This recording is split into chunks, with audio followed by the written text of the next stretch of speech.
this all started on April 30th. Mike Burgos posted in the Slack channel kind of a frustration with social media and the fact that he tried to get back on Instagram. And I just imagine if you've ever seen the Donald Glover meme where he's carrying a box of pizzas and he walks into the room and everything's on fire, and he's just got this look in his face of like, that was how Mike described his Instagram feed. Just this dumpster fire of like trash tier memes and garbage and advertising. So he left it immediately again. And it's actually something that I've seen a lot through Facebook groups that I'm a part of, from direct messages from people, that they feel like they have to be online because they're online coaches or they want to be online coaches, but it brings them so much anxiety, it makes life so much difficult to be in these spaces that it drains them, and they can't feel like they can't really develop an online presence.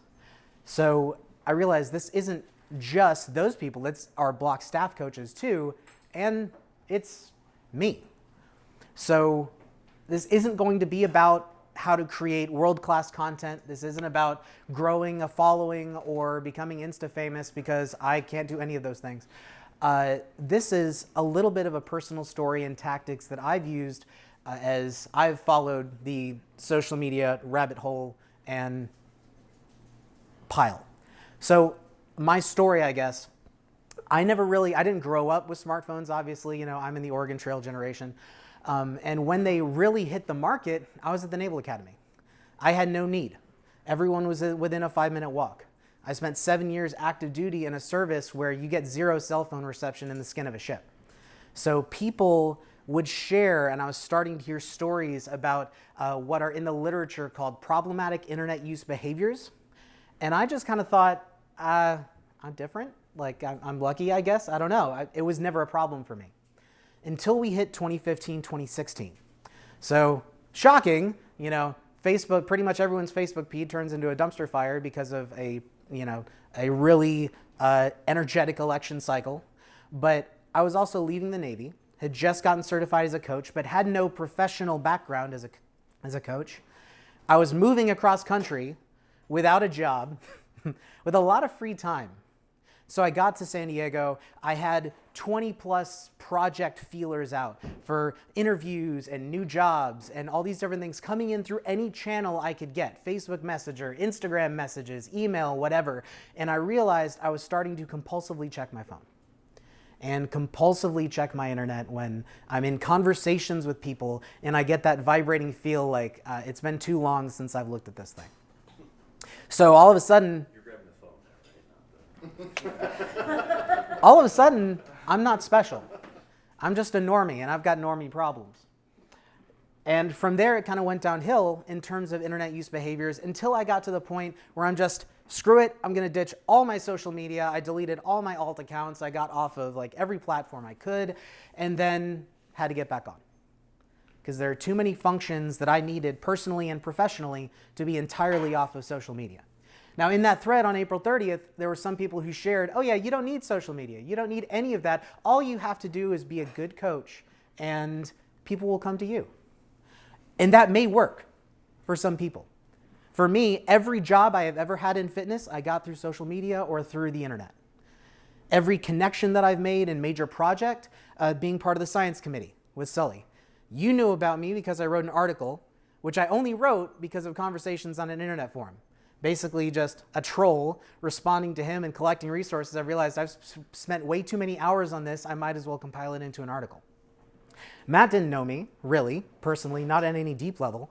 When he originally asked me to sign up for, to do online coaching, that was all by a reputation built through internet and through a community. Since 2017, I've gotten 3 job offers just because of my participation in Facebook groups.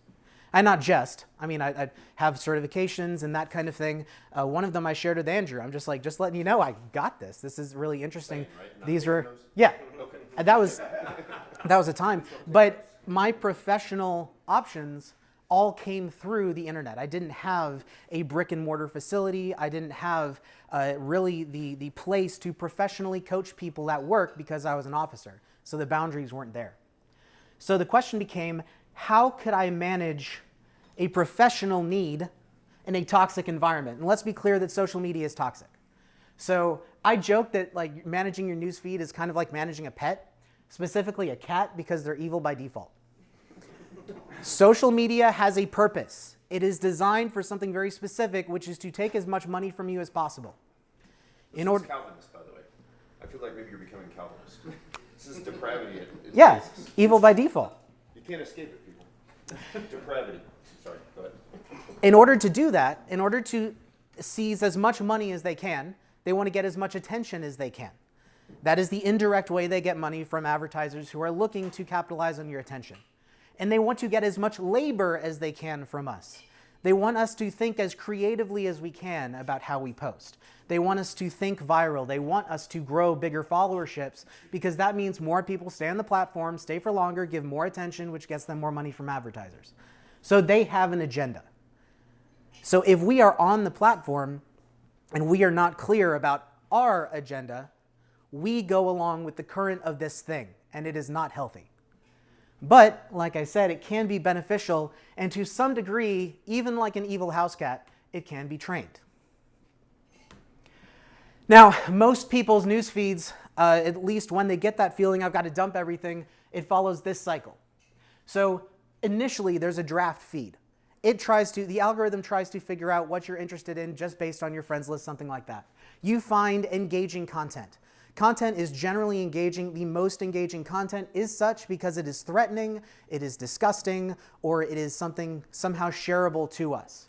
The most engaging content tends to be that which we share with people around us to signify, I'm not like this, or this is something you should be on the lookout for. So we click. We send it to our friends. We click on the link. We hit like, or we hit the angry emoji. And then the algorithm registers that click as, I want more of that. And so it puts more in your feed, and so you see more of that engaging content, and next thing you know, your feed's a dumpster fire. What I realized in about 2017 timeframe, reading a couple articles, there are some productivity gurus in the space who are also teaching this kind of how to clean your newsfeed space, is that I participate in this system. And I have a choice of what I engage with, depending on how the platform reads engagement. And I came up with there were like some realizations that hit me as to how I had to exist on these platforms if I wanted them to be healthy. The first is that there are no casuals on social media, at least not if you want it to be healthy.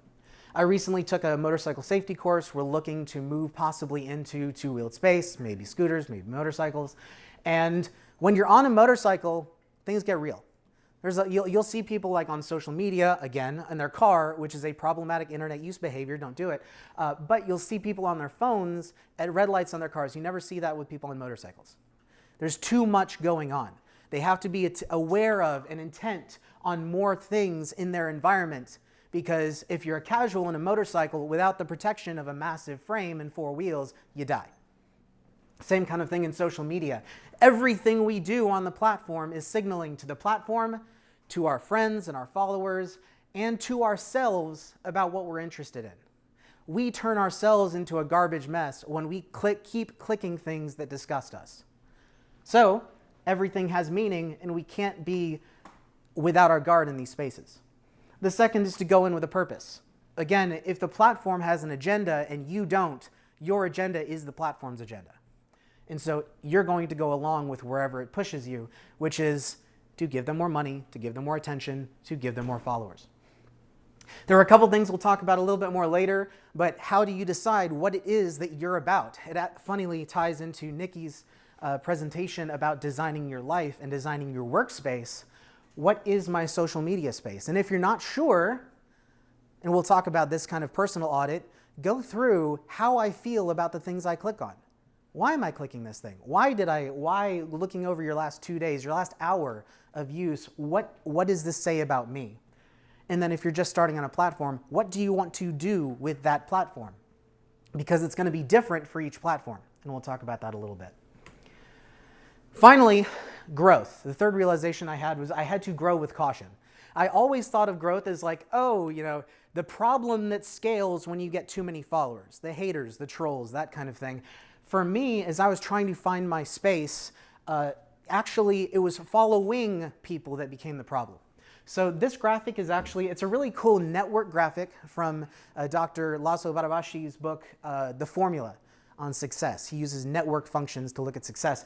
The actual graphic is museums and galleries and the interconnections between them, but I want you to picture this as though it's social media and as though the blue-green is something that's healthy and aligned with your intentions, and the red is toxic garbage fire.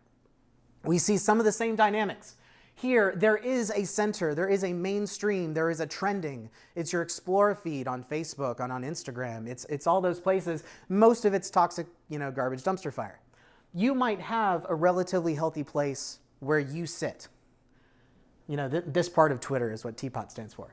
But if you connect to the wrong nodes, here, very close to you, very easy to find, not only does the platform think, I like that person, but I like what that person likes. And next thing you know, Liz actually in that Slack thread communicated her frustration that even if the feed seemed good for a while, it always seemed to slip and become a dumpster fire again. And a lot of it was because of these network dynamics. So my thought was, all right, let's develop this toolkit for how to manage it over time. The first is the strongest signal that we give the platforms, which is who do we actively choose to friend and follow. And based on that, you can't be a casual on the platform. The first thing I specify for myself is friending only those who align. I use the word align. Not people who put out good quality, not people that I like, not people that I respect, people who align. And I put Tanner up here. Yeah, he didn't know he was in this. But I put Tanner up here because following him broke my Twitter. I'm sorry. I understand, and I'm sorry. So, when I was starting Twitter, I was starting from the ground up, and I knew what I thought I wanted to do with that platform. So I was following very few people, maybe 100. And of course, Tanner, style coaching with Matt and all that kind of stuff. I'm like, oh, okay, I could probably use some style tips. So follow. Look at a couple things. One, he's a high follower account with 45,000 followers at that time. There's a lot of strong connections between our network links, Barbara Logic, Maud and Jovanovic, Art of Manliness, and he's prolific on Twitter. So sometimes 6 posts a day, 7, 8 posts a day. It was the max I think I found as I was scrolling back. And all of a sudden, about half the posts in my newsfeed were posts that Tanner either put himself or retweeted or liked. Half the posts. It was no longer a feed. It was just the Tanner show. I would like to see that. Right? I would like to see that. Now, and so I always encourage people, it doesn't matter the person, it matters does their presence on the platform align with your presence on the platform. To unfriend, unfollow, but also to friend people whose use of the platform aligns with your use of the platform. Now, we have this weird social stigma that the social relationships and norms that we have with each other in this space need to be the same as they are in the parasocial relationships online, which is bullshit. Because someone sends you a DM and you get this response like, they reached out to me, I have to reply. When I followed Tanner, did you notice? Did you notice when I unfollowed? No. These are parasocial relationships, and I think most people get the idea that social media is a different space, that we have to take care of ourselves in these places. I briefly mentioned these besties features. So specifically Facebook and Instagram have them. They're the favorites and the close friends. They fit more in subgroups, which we'll talk about here in a second. So we have subgroups. Most people don't realize this, is that when we talk about social media feeds as a problem, it's because they're opt-out. The feed decides who it's going to feed to you, and you reject or accept. Whatever comes around the carousel to your plate, you pick it up or you leave it. There are subfeeds in virtually every platform that are opt-in. Only the people that you have chosen for that subfeed get to come into your profile. On Facebook, groups is an example. On the left sidebar, you can click groups as a separate feed. You can also do it on your phone. Go to your Facebook app. There is a sub-menu bar on the top called Feeds. Has all these different groups. So when I click on groups, only Facebook groups that I'm a part of, from top to bottom, so most recent to least, is what comes up in my feed. Same thing with Facebook with Twitter lists. If you get tired of the bullshit in the feed, I can go strictly to the list of coaching excellence or the list of sport health science or research integrity, and only the people who are subset within that feed are actually going to be seen. Same with Facebook favorites. They used to allow 100, now they allow 30. And as you can see here, you see that star underneath Kate's name, that star underneath Red Jones' name, only people who I favorited, who are the top on the platform. I want to see what these people are putting out show up in your favorites feed. So if you want to stay out of the Explorer altogether, then you can. You can also do this, and this is something I've been practicing with recently or playing with. You can create, if you like on Twitter, you like a post, you can go to your profile, click on like, and there's a sub-feed only of the posts that you've liked. I'm using that as a research tool right now because most of the people I follow are in the strength community, the strength research community. So if I see something, I'm not sure if it's important enough yet to save into my second brain, but I'm like, I'm interested, I put it on my list, and then once a week I go through my Twitter likes. Not my Twitter feed, because Twitter is mostly a garbage heap. Same thing with saved. Third, we engage to signal. And the same thing we do with our friends, we only accept or unfriend those who are aligned with our use for the platform. We only engage with what is aligned for our use to the platform. There's a thing, the law of attraction, right? What I put out into the universe comes back to me through the rhythms, and that's bullshit. But when you're on social media, there is a universe, an algorithm that wants to give you back what you have put in. So you act like the law of attraction is at play when you're on. This happens with ads. On Facebook, if you click those 3 white dots at the top, you can tell Facebook, because you can't get rid of ads, but you can tell Facebook, I don't want to see this ad. I'm not interested in this ad. If it's a scammer, you can punish them by reporting it as spam. Is it punishing them? Are they going to lose their account or anything? No, but it's going to show up in fewer people's feeds and fewer people that follow you, their feeds. You can do this on Instagram. Everything you can select, like, comment, share, save, all of that is a signal that you want to see more of that. So save Barbell Logic Academy Instagram posts. Even if you don't necessarily want to send it to someone or communicate to someone that this is a like, you can still save it privately, and that tells the algorithm you want to see more of it in your feed. One thing that people forget oftentimes is, or don't realize, is that messaging between people on a platform is a huge signal. It feels very private to us. Nothing's private on these platforms. The platform knows you've sent a message.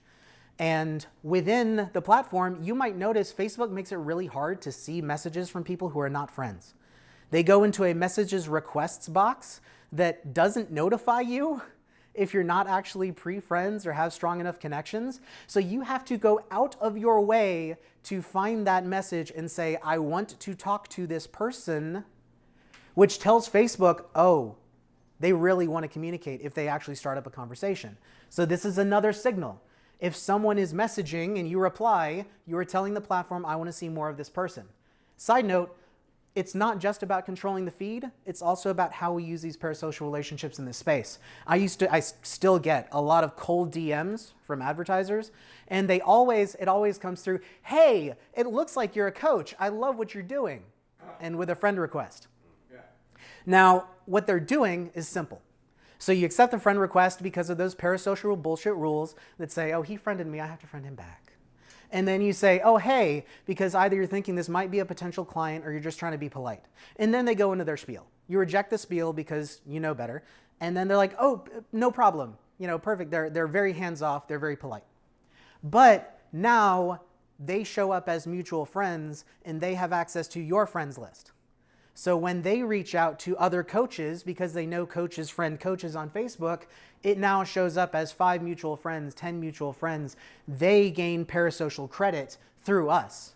It's just like the old timeshare marketing tactic of, oh, give me your friends' addresses and names and we'll reach out to them so that you can leave, this fake workshop.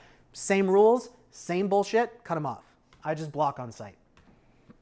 On Twitter, you actually have some more useful information. Like it lets you say, I just want to see less of this person. Like Nassim Taleb keeps showing up in my feed just because of network connections. And I can say, I want to see less of Taleb. Not to necessarily have to unfollow. I don't follow him, but you don't have to block or mute them. 4, notifications. Notifications are huge. Notification is how the platform reaches into your brain and says, I want your time because you're not giving it to me right now. And you can turn it off. You can turn it all off. I have in fact, all push notifications off, except for Messenger. Email notifications I have off. The worst are these notification badges and dots, is what they're called. They're that number that says how many emails you have left unread, how many Facebook messages are waiting for you. There's been plenty of research that shows that is just as addictive and compulsiveness inducing as getting an audible ping to your phone. As much as we can delete these or get these out of our lives, I highly encourage it, but it's going to be tailored to your use of the platform. The 5th is the hardest because it's not training the feed. We can train our feed very quickly, but to train ourselves is very hard. So just a couple of inspirations for how you might choose to do this. Time of day. So maybe I only want to be accessible to social media from 7 a.m. to 5 p.m. I use the do not disturb function on my phone, which turns off notifications after 5 p.m.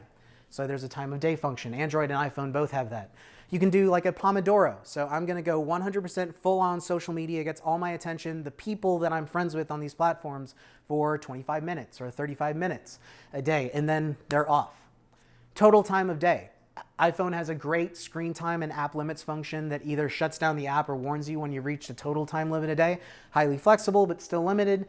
A lot of people, though, just go, thank you, and keep staying on the app. Again, training ourselves is harder than training our electronics. Platform. This is one of the easiest.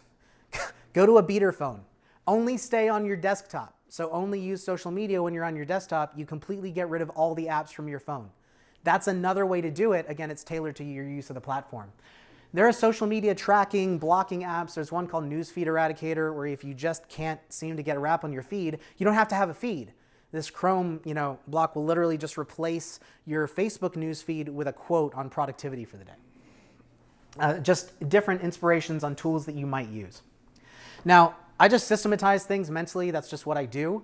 So after doing about 3 or 4 of these different reboots and setting up different platforms, I realized you can turn a dumpster fire into a pretty clean use feed in about a week. And the way it runs, starting from day 1, like Nikki said, instead of writing out your intention for work, you write out your intention for the platform. What do I actually get benefit from on this platform? What do I care about? Why am I here? Once you've written out your intention, you have a daily practice which has 2 parts. 1, you're going to scroll and do everything or do something with everything you see. This isn't doom scrolling. This is every post I'm going to like, comment, share, follow that person, unfollow that person, unfriend that person, message that person, and tell them how awesome you thought that post was and how it inspired you. Whatever it is, you're going to do something with everything that comes across your feed. It is very mindful, and for those first few days, it's almost training us to connect our stated intention with our actions. This is how we train ourselves. The second piece is you're going to message at least one person you care about, one person you actually want to interact with on that platform, because of how strong messages are as signals to the platform. On day 2, you do a friend and follow audit. So some people don't post very regularly, but when they post, it's garbage dump. So you're going to go through and see like, oh yeah, Aunt Marge probably, yeah, I don't need to see you. You go through friend and follow audit. Day 3, you choose out your subfeeds, your Facebook favorites, your Instagram close friends, your Facebook groups, your Twitter lists. You can choose other people's lists. You don't have to create your own. That's like a lot of people randomly follow my list and I don't know who they are because you can search for lists on Twitter. Day 4, and each day you're doing the daily practice. Day 4, you set your notification settings intentionally. You have a better sense for what you want to use the platform for by then. That's the day you do it. And then on day 7, you check. You just look through, you scroll through your feed in your daily practice and go, am I happy with where this has gone? Once I had a stable platform, someplace where I actually like about and engage with and really benefit from about 90 to 95% of what I see, I can connect for projects. I can share content. There was a time when I was using Instagram but I was trying to find my clients, but I was following too many people and clicking on the wrong things. And so 90% of the time they would post their lifts and I would miss it if they wouldn't tag me. I tweaked my Instagram feed to favor my clients heavily. And so I never missed their posts. They didn't even have to tag me. They didn't have to know. I always saw it. And it was always a comment, a message, a something, to celebrate and share their successes. That's one way you can use the platform. Right now, I'm getting a lot of benefit out of Twitter as a second brain, feeding that into Readwise. There's a whole network of apps that you can use, Evernote, to help store and collect information for future projects. I'm working on one right now on conditioning, which was originally going to be here, but then it was going to take an hour and a half, and no way in hell. So instead, collecting the resource and the pieces there to use social media instead of letting it use you. Now, okay. I thought to myself, how do I really end this? And the thought is it worth it? That was the obvious question. Do you need to be on social media at all? If somebody watches this presentation on video and decides, you know what? I never benefit from it and I don't need it. And somebody decides to completely abandon it all, great, I've done my job. But on a deeper level, the question is it worth it? Is what worth it?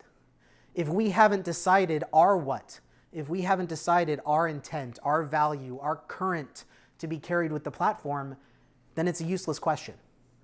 So I hope, as social media provides kind of a mirror of the things that we value, because it's the things that we engage on, that we click, that somebody, at least if you're interested, takes a bit more intention with your use of the platform and helps you clarify a lot of those questions that Nikki was asking about what is it that you want out of work? What is it you want out of your time? What is it you want out of these spaces that you use?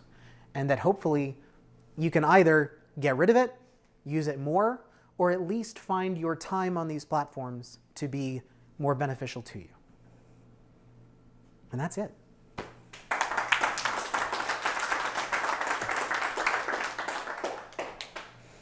Any thoughts? I kind of ran a little bit tight, but any thoughts or questions? Do you find you get different things out of different platforms, like Twitter versus Instagram versus Facebook? Yeah, so Twitter has a fascinating threading architecture. Each platform has a different architecture. So Twitter's threading architecture is so interesting. I can post an idea, and then every time I find a tweet or a comment or a research that links into that idea, I repost under that thread. So now I have a bookmark of research threads. One is a cooking project that I'm doing, and I publicly link it as a live project for people to share and for me to share with people, which is why I have virtually no followers on Twitter, because it's almost a living journal of research and personal projects. People aren't interested with that, but that's not why I'm using the platform. Same with Facebook. It's not really great for sharing or building an audience because you're limited to 5,000 friends and people can follow, but Facebook doesn't really reward follows as much in terms of attention as friends. So how you use the platform is very different. Tumblr, Reddit, they each have different architectures, and yeah, it's learning what you want to use that platform for can be very different. What do you use Facebook for? So Facebook is primarily connecting with my Ironmongers gym, so their events, because events is a feature that Facebook does that nobody else does well. Facebook groups, so Strength Coaches Learning Corner, as well as the PN Coaches community and other groups that I'm a part of that I like. And then I have a Dream 100 list of really successful and coaches who I like the content that they put out. And so they're in my favorites or my Twitter lists, primarily because I want to see how they're saying what they're saying. So those are my three primary uses for Facebook. Memes, all that is gone. Those are pretty much the only three things I see. My local Ruck Club as well, and the events that they run. If I asked you as an educator, which is what you are, to choose one social media platform, you could only have one, which one would it be? YouTube. And it's not a social media platform because as an educator, I am not looking necessarily to be social. I'm looking for a platform that effectively delivers content and rewards me for the content that I put out in a way that makes sense. YouTube is a content platform, not a social media platform. But because of that, we get less of the parasocial bullshit and a lot less of this idea of faking being friends with somebody because there's very little interaction in the comments. Follow-up question. What possible use does somebody like me have for Instagram? Please give me an excuse to get off of Instagram. Is it me, or is it just the worst social media platform there is? I like following you, just for the record. Okay, I'll stay on Instagram. Right? But really, it's mystifying me. What do you use it for? So the reason I moved the Barbell Logic Academy, or we started the Barbell Logic Academy post on Instagram, is primarily because I had so many ideas that I wanted to get out that were short form, that were very short form, that don't do well on YouTube, and are in the photo or visual sphere. They're in that space. As a photo sharing app, Instagram is actually becoming weird. It's very difficult. But as a general content dump for anything that's not text, so video or image mostly, it is a decent place to compile. Honestly, if we were doing more long form content with the Barbell Academy, I'd probably go straight to YouTube and skip Instagram entirely, because so much of the architecture is bullshit for educators and useless. The search function is garbage, so educators find themselves having to republish the same material with like minor tweaks just because nobody saw it the first time through. But in terms of how people in my age category are using it and the short form content, it can be useful. Thank you. Just to add to that, I guess, too, I feel sometimes like that's our living resume. So if people are looking at you as a coach and want to know what you're really about, or, who are you tied to, what's your deal, it seems like that Instagram quilt is almost like a living resume. With that, I mean, is it doomed to be that way? Is it, you feel like it's a necessary evil? Like, I don't think any one platform is necessary, period. I think you should have one. People used to say you should have a website, right? Even if you don't use it, it's the place you can send people to show your professional credentials and to show your face and that you have a thing. Now you can send people, please God, don't send people to LinkedIn, but you can send people to Instagram or to a content platform to see what you're about. Facebook as being, because it's so friend heavy and not follower heavy, it is a social media platform, not a content platform. It's a little bit harder to do that. So I recommend having a content platform that serves as your public face if you don't have a website. So yeah, I think that's useful, but it's one of those situations where having a thing, yes. Having this specific platforms thing, no. And every platform is trying to sell us that it's absolutely essential, and none of them are. It's the one that's the best fit. What if you get banned? What's that? What if you get banned? Yeah, kind of sucks, doesn't it? That's one reason why, I talk about, or I focus on my VIP for the platform. What is it? And except for the Barbell Logic Academy Instagram, it's about the feed and the pull in so I can create content. If you are a content creator on any platform, you are at the mercy of the platform. And there are... Did you figure out why you got banned? No, it was acorns probably. I talked about how you could eat acorns, and apparently, big food doesn't want that. Either that or because I follow Nicki Minaj. The worst part of it is that there aren't humans on the other side most of the time. So you're getting banned by a bot, and so when you send up your little, why did you ban me? Oftentimes the humans have no idea, and sometimes they just don't care. Additionally, on some platforms like YouTube, you can get copyright strike attacks, where eventually you scale large enough as a platform user, you will face haters and trolls, and they will try to copyright strike your account, and there's nothing you can do about it. So that is another thing about using these platforms and how we tend to attach our identity to our Instagram profile. Because again, they want to capitalize so much labor out of us. Now we've given so much to this platform, and they take it away. So the less we identify personally, the more we see it as a tool that we can copy paste over with minor adjustments to other platforms on the fly, the better we're off. It's weird. YouTube actually uses Twitter for all of their customer service. Have you noticed that? No, I'm not. They will answer any question that you ask YouTube. They will answer it on Twitter. So if you're like, why did this video get shadow banned or it's not or whatever, they will respond 100% of the time. Interesting. YouTube uses Twitter for customer service. Their reputation. Yep, you tag them, they'll Yes. retweet posts, they'll say, send us a DM with the link, follow us and send us a DM with the link, and we'll check it out and get right back to you.